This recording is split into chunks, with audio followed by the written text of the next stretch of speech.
Welcome to IFAStories, where ancient wisdom meets modern storytelling. Step into the sacred world of IFA, the Yoruba spiritual system, where every tale carries the power of divination, destiny, and deep cultural insight.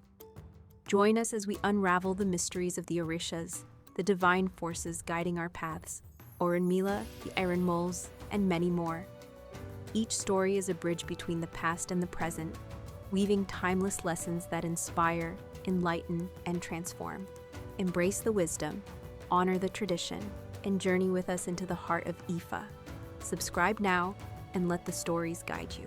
To explore full Yoruba stories, IFAA teachings, and ancestral wisdom, visit our website, www.ifastories.com. Step into the sacred path for more resources and information. OLOGBÓN MÉJÌ divined for Èkùn and IFAA, the tiger and the wildcat story.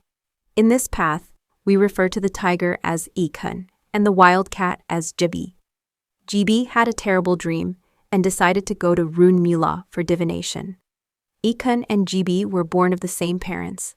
After the divination, ÖRÚNMÌLÀ told Jibi that he should make a sacrifice to his Ori, head destiny, using a guinea fowl, because his brother Èkùn was plotting to kill him. He was advised to abstain from serving the heads of others, no matter the pretext. Above all, he had to be extremely careful and pay attention to the events around him. He performed the sacrifice. Èkùn also went to ÖRÚNMÌLÀ for divination, to find out what to do in order to kill his brother and eat him. He was advised to offer a male goat to Isu. Although he promised ÖRÚNMÌLÀ that he would make the sacrifice, he changed his mind before he reached home. He thought to himself that the goat meat intended for the sacrifice was better tasting than the flesh of the weak Jibi. Therefore, he refused to perform the sacrifice. Meanwhile, Èkùn approached other animals and promised he would not harm any of them if they helped lure Jibi into his trap. He told them to convince Jibi to come and serve his Èkùn's head so he could have the chance to capture him. The leopard, who was also born of the same parents, volunteered along with two others to persuade Jibi.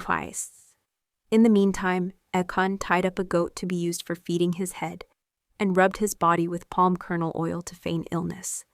When the leopard arrived at Jibi's home, he said that Èkùn was gravely ill and that the diviner had said only Jibi could save him by serving his head. Though Jibi remembered the warning from ÖRÚNMԻLÀ not to serve anyone's head, he was reluctant to refuse. When he arrived at Èkùn's place, he found many animals gathered, expressing sympathy for Èkùn. The atmosphere was filled with unexplainable sadness, and it truly seemed as if Èkùn was about to die. However, when Jibi looked deeply into Èkùn's eyes, he realized his brother was pretending. So he proposed that the sacrificial victim should be the goat. Another animal would kill it, and then Jibi would use the goat's severed head to serve Èkùn's head. According to tradition, his suggestion was accepted. The hyena killed the goat and gave the head to OGBޮ. While Jibi prayed with the goat's head in his hands, he danced, leaning backward, and pointed the head toward Èkùn. As he did so, he sang praises to ÖRÚNMԻLÀ, who had divined for him in this way. Yoruba chant, with proper orthography.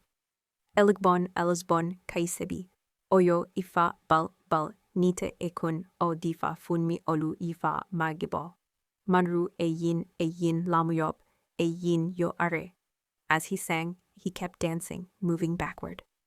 Once he had gained a safe distance, he anointed his own head with the goat's skull and fled. When Èkùn saw this unexpected turn of events, he blamed the other animals for letting Jibi escape. In a fit of rage, he attacked and devoured some of them. This is how Jibi survived the wicked scheme of Èkùn, thanks to the sacrifice he had made, while Èkùn's evil intentions could not manifest because he had refused to make the sacrifice.